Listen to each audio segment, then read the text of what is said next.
हमारी जो बुक है इसका नाम है एस्ट्रोनोपैथी एंड लूनर फेजेस। आपको ऐसे मैं जो दिखा रहा हूँ तो ये उल्टी दिख रही होगी। ये बुक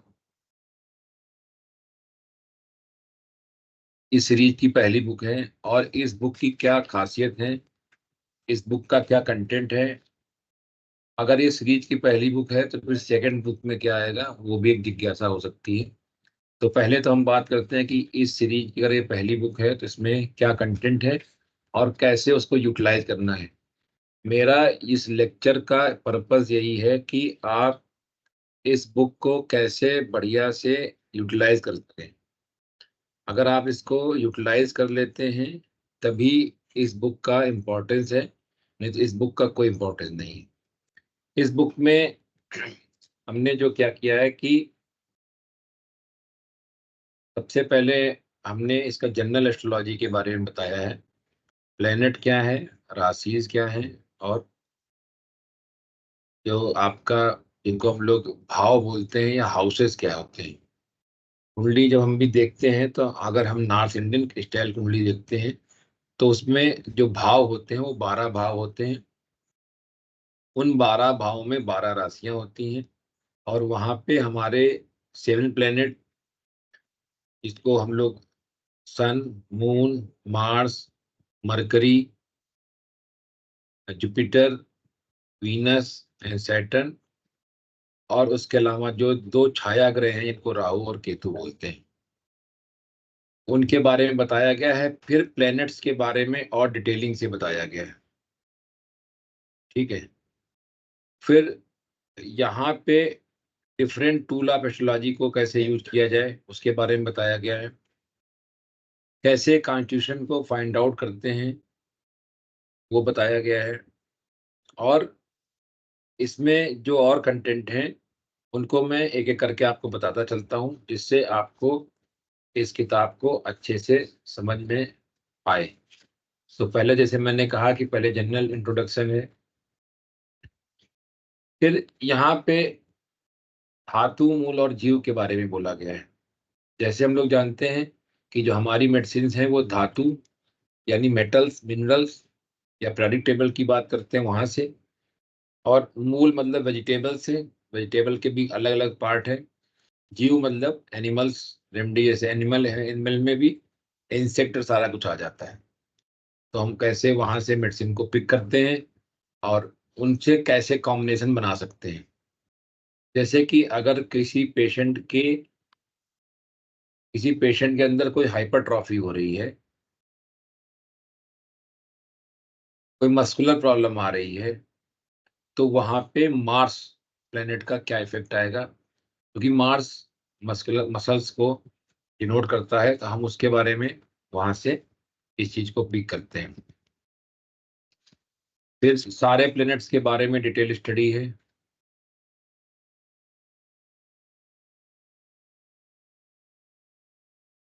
इसमें जितने भी हमारे प्लेनेट हैं, जैसे आप इन कॉम्बिनेशंस को अगर आप किसी हॉरोस्कोप में देखते हैं तो सबसे पहले क्वेश्चन यही है कि हॉरोस्कोप की क्या जरूरत पड़ेगी हमारे होम्योपैथी कंसल्टेशन में। जैसे हमारे पास कुछ पेशेंट ऐसे आ सकते हैं जो कोमा में हैं या बच्चे हैं, या कुछ पेशेंट ऐसे हैं जो बहुत ज़्यादा हमको किस्टिंग नहीं देना चाहते हैं। तो उन केसेस में हम अगर पेशेंट का accurate date of birth, time of birth और बर्थ प्लेस लेते हैं तो हम वहाँ से इंफॉर्मेशन गैदर कर सकते हैं। और उन इंफॉर्मेशन को हम एक बार रीचेक भी कर सकते हैं पेशेंट के नेचर को पूछकर, और वहाँ से हमारी मेडिसिन की एक्यूरेसी बढ़ जाएगी। जैसे मैंने यहाँ पे पेज नंबर 30 पे इंडिकेट किया है कि अगर सन और मून किसी का स्ट्रांग है या सन और मून का कॉम्बिनेशन है, तो वहाँ पे एक एडमिनिस्ट्रेशन की कैपेसिटी आती है, रिस्पॉन्सिबिलिटी की कैपेसिटी आती है। वहाँ पे हम ऑरम मेट को सोच सकते हैं। मार्स और मून है तो वहाँ पर एंगर ज्यादा होगा, क्योंकि मार्स एंगर है, मून हमारा मन है। तो वहाँ पे मर्कसॉल के बारे में, मर मरकरी और मून है तो मरकरी बच्चा है तो हमारा मन जो है बच्चे की तरह बिहेव करेगा। तो यहाँ पे चाइल्डिश बिहेवियर को हम ले सकते हैं।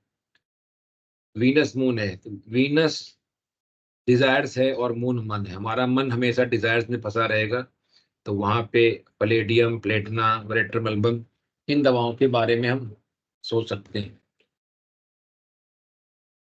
इन दवाओं के बारे में हम सोच सकते हैं। सैटर्न मून में ग्रीफ है या ड्वेलिंग ऑन पास्ट डिसएग्रेबल थिंग्स हैं, तो वहां पे हम सीपिया, नाइट्रोम्यून बारे में सोच सकते हैं। केतु मून डिजेक्शन है, मेडिटेशन है, तो वहां पे नाजा, कार्बोनिमिलिस के बारे में सोच सकते हैं। Rahu moon fear complex mental disorder है, ड्रग मेडिसिन के बारे में हम सोच सकते हैं। तो यहाँ से हम हमारा सोचना बढ़ता जाता है कि हम वहां पर मैंने कई कॉम्बिनेशन दिए हैं कि किस तरह से आप इसको सोचेंगे और किस तरह से यहाँ से दवा निकाल सकते हैं। फिर हमारे जो डिफरेंट टूल की मैंने बात की वहां पे, तो डिफरेंट टूल में है केमद्रुम योग। एक केमद्रुम योग होता है, वो केमद्रुम योग आपका बताता है कि किस तरह से आप किसी पेशेंट में 4 सेकंड फीलिंग रूब्रिक को कितनी आसानी से उठा सकते हैं। अगर चंद्रमा के आगे और पीछे कोई प्लेनेट नहीं है, तो वहां से आप 4 सेकंड फीलिंग रूब्रिक को उठा सकते हैं और आपकी श्योर एंट्री हो जाएगी कि ये रूब्रिक तो पेशेंट के अंदर है ही है। तो वहां पे 4 सेकंड फीलिंग को उठाना है तो आपको केमद्रुम मिलेगा। फिर एक मैंने कालसर दोष के बारे में बात की है, इसमें भी दो कंट्राडिक्शन है। कंट्राडिक्शन इसमें यह है कि कुछ इसको मानते हैं, कुछ लोग नहीं मानते। हमने इसको, जो विजयकर सर जिस तरह से यूज करते थे, वो इसको स्नेक रेमडीज के लिए यूज करते थे। आप भी इसको स्नेक रेमडी के लिए यूज कर सकते हैं। इसमें एक खास बात और है कि आप इसका यूज एज ए कॉन्स्टिट्यूशनल कर सकते हैं या एज ए इंटरकरेंट कर सकते हैं। कॉन्स्टिट्यूशनल कैसे कर सकते हैं कि हो सकता है आपका जो सामने जो पेशेंट बैठा है वो कॉन्स्टिट्यूशनली ही लेगेसिस या कोई और दवा हो, या उसको इंटरकरेंटली लेगेसिस की जरूरत हो। जैसे यूटीआई और सोरियासिस के केसेस में भी आपको जहां पर केस में रिलैप्स हो रहा है, वहां पे इन दवा को इंटरकरेंटली ले सकते हैं। कारण क्या है कि यूटीआई और सोरियासिस ये ऐसी बीमारी हैं जो बार बार होती रहती हैं, और ये इसको माना जाता है कि ये जो बीमारियां हैं ये नाग दोष की वजह से ही होती हैं। तो नाग दोष अगर आपने देख लिया कि हमारा जितने भी प्लेनेट हैं राहु केतु एक्सिस के बीच में हैं, तो वहां से आप कालसर्प दोष को पेशेंट की कुंडली में फाइंड आउट करेंगे, और फाइंड आउट करने के बाद आपके पास एक ऑप्शन मिल जाता है कि आप किस तरह से स्नेक रेमेडी को यहाँ पे यूज कर सकते हैं। फिर हमने अगले नेक्स्ट उस पर बात की है पेज नंबर 44 पे, कि कैसे आप कुंडली को बनाएंगे और कुंडली में फिजिकल अपीयरेंस कैसे देखेंगे, वो लग्न से देखेंगे, मोरल एंड ईगो देखेंगे 10th हाउस से, पेशेंट को क्या डिजायर है, क्या लाइकिंग है, वो 2nd हाउस से देखेंगे, उसके लाइफ में क्या ऑब्स्टेकल्स आते हैं वो 8th हाउस से देखेंगे, उसका जो सोशल रिलेशनशिप है उसमें हम किस तरह से देखेंगे। और ये सारी इंफॉर्मेशन आपको आ रही है एफरी नंबर 5 से। एफरी नंबर 5 कहता है कि हमको जब पेशेंट का कॉन्स्टिट्यूशन निकालना है तो हमको उसका मोरल जानना चाहिए, उसका इंटेलेक्ट जानना चाहिए, उसका ऑक्यूपेशन जानना चाहिए, उसका mode of living and habit जाननी चाहिए, his social and domestic relationship जानने चाहिए, हिज एज, सेक्सुअल फंक्शन सारा जानना चाहिए। तो वो सारा आपका इससे निकल के आता है। जैसे अगर सोशल रिलेशनशिप की बात करें तो पेशेंट का अपनी माता से, अपने पिता से कैसा रिलेशनशिप है वो देखेंगे 4th हाउस से, 9th हाउस से। उसकी वाइफ से कैसा है तो 7th हाउस से, या उसके जो पार्टनर है उससे कैसा है, बिजनेस पार्टनर से, और सोसाइटी के साथ कैसा है 3rd हाउस से। टेम्परामेंट देखेंगे 6th हाउस से, इमोशंस मून से देखेंगे, इंटेलेक्ट को देखेंगे हम लोग मरकरी और जुपिटर से, ऑक्यूपेशन और एम्बिशन देखेंगे 10th हाउस से। यहाँ पर अगर आपको उसके सेक्सुअल फंक्शन देखने हैं तो फिर अगेन हम 7th और 8th हाउस को देखेंगे बहुत बारीकी से कि उसको उन फंक्शंस में कोई एबनॉर्मेलिटी तो नहीं है, कोई परवर्जन तो नहीं है, कोई ऐसा कोई सिम्टम तो नहीं है जो आपसे मिस ना हो जाए। फिर नेक्स्ट पेज है 46, वहां पे हमने बात की है कि किस तरह से हम फायर, वाटर, एयर, अर्थ और इन एलिमेंट्स को लेके किस तरह से हम अपनी मेडिसिन को डिसाइड कर सकते हैं, और बहुत आसानी से। जैसे कि 159 मतलब एरीज, लियो और सेजिटेरियस, ये फायरी साइन है। टॉरस, वर्गो, कैप्रिकॉर्न अर्थी साइन है, 2 6 10 इसको बोलते हैं। 3 7 11 एरी साइन है, जेमिनी, लिब्रा, एक्वेरियस। और 4 8 12 ये वाटरी साइन है। तो इनको कैसे हम यूटिलाइज करेंगे? अगर जो आकाश तत्व है, कि हमारे पास 5 तत्व है ना, जल तत्व, अग्नि तत्व, वायु तत्व, अश्व तत्व और आकाश। तो हर कुंडली में आकाश तत्व होता ही है। लेकिन अगर हमको ये पेशेंट में देखना है कि उसमें कौन सा तत्व डोमिनेटिंग है, जहां से हम दवा निकाल सकते हैं, तो अगर आप वहां पे देखते हैं कि अगर किसी पेशेंट में अधिकतर प्लेनेट अर्धी साइन में बैठे हैं, तो अर्ध तत्व ज्यादा होगा। इसको मैंने कोरिलेट किया है डॉक्टर फिलिप एम्बेली के काम से। डॉक्टर फिलिप बेली ने जो अपना काम किया था, उस काम को मैंने अपने काम से जोड़ा है। किस तरह से आप चीजों को निकाल सकते हैं। जैसे उन्होंने अर्धी टाइप के लिए बोला है कि अर्धी टाइप में बराइटा कार्ब होगी, कैलकेरिया कार्ब होगी, ग्रेफाइटिस होगी, सिलिका होगी, नक्स वोमिका होगी, आर्सेनिक एल्बम और काली कार्ब होगी। तो ये आपके लिए, इसके लिए बस देखना क्या है कि आपको कुंडली देखनी है। कुंडली में देखना है कि प्लेनेट या ज्यादा से ज्यादा प्लेनेट अर्धी साइन में बैठे हैं या किस साइन में बैठे हैं। तो ये आपके लिए आसान हो जाएगा। कुंडली कैसे देखेंगे या कैसे जानेंगे, इसके लिए पहले मैंने जो अपना चैनल बनाया था उसका नाम एस्ट्रोहोपैथी है। आप सिर्फ जो लोग सिर्फ एस्ट्रोलॉजी सीखना चाहते हैं उनके लिए एक चैनल बनाया है एस्ट्रोवाइज करके। वहां पे मैं, डॉक्टर कृष्णा और डॉक्टर अमलिन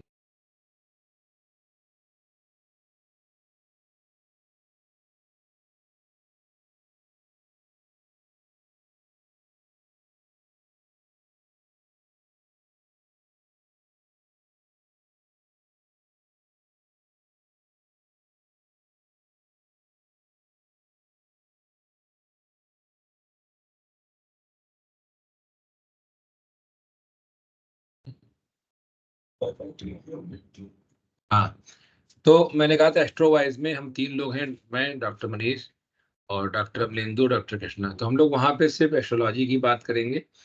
एस्ट्रोहोपैथी हमारा होम्योपैथी और एस्ट्रोलॉजी दोनों के कॉम्बिनेशन की बारे में बात करता जा रहा है। तो मैंने बताया था कि कैसे हल्दी साइन में हम क्या दवा लेंगे। जैसे अगर किसी की फायरी साइन में सारा हो तो वहाँ पे सल्फर, कास्टिकम, लेकेसिस, प्लेटिना किस तरह से सोच सकते हैं, ब्लडोना कैसे सोच सकते हैं, वो हम कुंडली में राशि देखेंगे, उन राशि में प्लेनेट की पोजीशन को देखेंगे। जैसे 159 इज ए फायरी साइन और वहां पे मैक्सिमम प्लेनेट बैठे हैं। मैक्सिमम प्लेनेट का मतलब है कि आपके पास 9 प्लेनेट हैं, 9 में से आपके पास 3 4 के ऊपर जब भी प्लेनेट बैठ गया कर, तो इसका मतलब है वहां पे डोमिनेंसी किस साइन की ज्यादा हो गई, उस साइन को उठा लेंगे। फिर वाटरी साइन है, तो वाटरी साइन में नाइट्रम म्यूर है, ऑरम है, थुजा, चाइना, फास्फोरस, नाइट्रम कार्पल, थिला, सीपिया, ये सब आते हैं, इग्निशिया। उसके बाद बहुत इंपॉर्टेंट चीज आती है लूनर फेजेस। लूनर फेजेस का पर बहुत अच्छा काम डॉक्टर बोगर सर ने ऑलरेडी कर रखा है। उसको मैंने अपनी किताब में एक्सप्लेन करने की कोशिश की है कि किस तरह से और ऑथर्स ने भी लूनर फेज को, मून फेज को किस तरह से यूटिलाइज किया है और उससे आपको फायदा क्या होगा। उससे आपको फायदा ये होगा कि आपको कब कौन सी दवा प्रिस्क्राइब करनी है।